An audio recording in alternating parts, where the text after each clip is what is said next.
somewhat surprisingly losing at home to Sheffield United, with all due respect to fans of the Blades. But in the aftermath of it, Manchester United's Axel Tuanzebe and Anthony Martial, the latest cases of footballers being subjected to absolutely vile racist abuse on social media. I had a look at some of it, Martin. I mean, honestly, it beggars belief. It really does. And now the PFA have come out in the front foot. We were talking about this last night on Sky Sports News. They are going for it. So they're saying, Bob, to players everywhere, if you feel that you have a case and you have been subjected to racist abuse on social media, start pressing charges.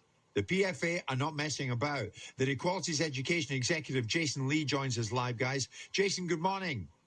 Good morning, Jim. How are we? I'm good, mate. It's always good to speak to you. This is a very positive take on all of this by the PFA, and I back it completely. But here's the thing. Do you think players will go for that?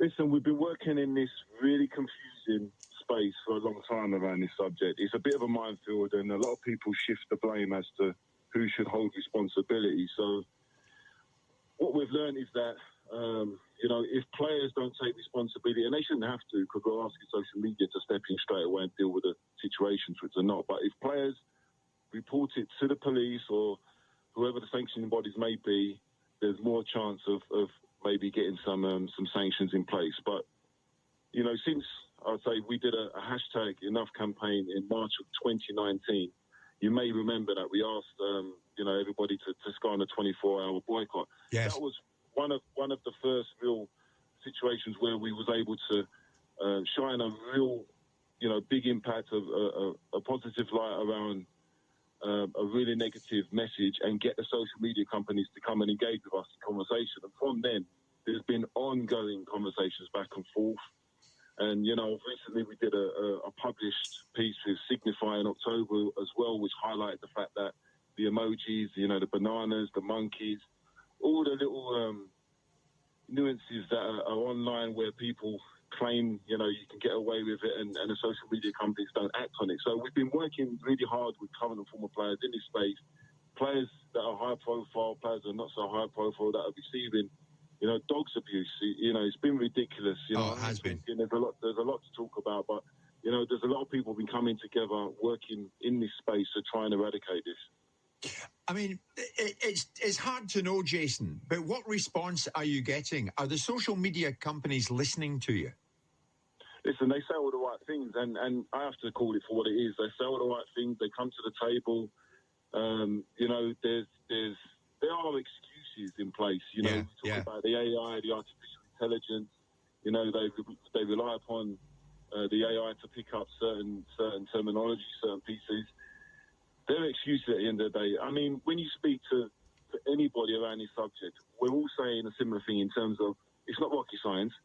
If you ask anybody that's signing up to a social media platform to give their details, their accreditation, their contact details, that way you can regulate it. You can hold people to account. You know they are. You know where to find them. You go and deal with the perpetrators. Yes. They're hiding behind. They're hiding behind, data protection, GDPR, and saying, we can't do this, we can't do that. But why wouldn't you do that? If you've got nothing to hide, if you're going on social media like everybody else, you want to talk about things, why would you be allowed to go on there and create a fake account and not be held accountable? That's been the biggest call. So yes. It's an easy thing to stop. It's an easy thing to get to. You can have all these conversations, but if everybody gives their details, you can easily track that person. Yeah. Jason, hello, mate. It's Bob. I've spoken to these people an awful lot. As far as I'm concerned, it's down to money. What they're worried about is that if people have to register, there's a cost implied in that.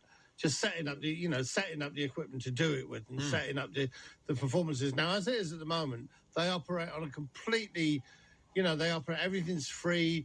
They make so much money out of advertising, and it's.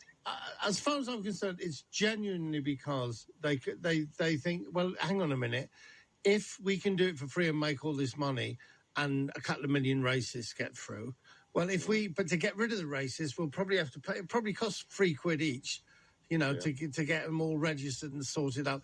Yeah. And they just think it's not worth it. Well, I mean, this is it, Jason. And I mean, the government, they have been talking, they've been making the noise that they've been talking, of course, to people like Jordan Henderson, Tyrone Minks. That's all great. That's all great. Then the social media companies last night, I sit there on Sky Sports News, Jason, and I'd read out, Twitter deplores, Instagram deplores, etc., etc. Just words. The minute the government steps in and passes legislation that makes Twitter no longer a platform but a publisher, now we're talking. That's all Jason. they can do, Jason, because that's the fact. You and I are now talking. If I said something to you now, if I racially abuse you now, straight away, this company, not me, I'll get the sack, but this company... Well, I'll be down in the studio, mate. No, Jack, but you know what I'm saying? But this company, my bosses, would be facing a huge, huge fine. Right. Now, that means it was stopped.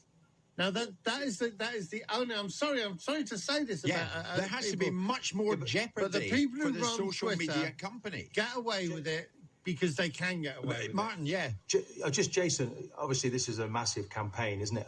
How do you put pressure on the government to go after some of these companies to create the sort of sanctions? Really, I mean, if you're going to be setting up one of these accounts, surely you've got to give information. And why can't we have a situation where your account's going to run out in a period of time if you don't update it, give all the information as to who you are, and create like a passport system? Why can't we do that? Why can't we put pressure on the government here in this situation? Listen, Bob's touched on it. We talk about finances, and finances play a big decision in a lot of people's decision-making. And at the end of the day, I would imagine social media, what it does and helps with the economy and finances in Premier League football. There are excuses as to why people don't step in. We've been having these conversations. We had a really positive meeting this week with the government around this situation, with some high-profile players, explain the turmoil that they have to go through. And we're just hopeful that the government step in. When you saw, a period of time ago, MPs were getting abused online. Yes. It then raised it to them that, we need to really address this, because of your mental health and the fact that, people are getting threatened and the online harms. And if you had, you presidents and prime ministers, and we've seen the power that politicians can have around, all social injustice. They can step in, they can legislate. So we can all talk about it. The blame has always been shifted and the responsibility has always been shifted. But we do need the government to step in and really sanction social media companies and ensure that, the penalties fit the crime. Absolutely. Jason, always good to speak to you, mate. I appreciate your time as always. Jason Lee, the PFA Equalities Education Executive, with us live.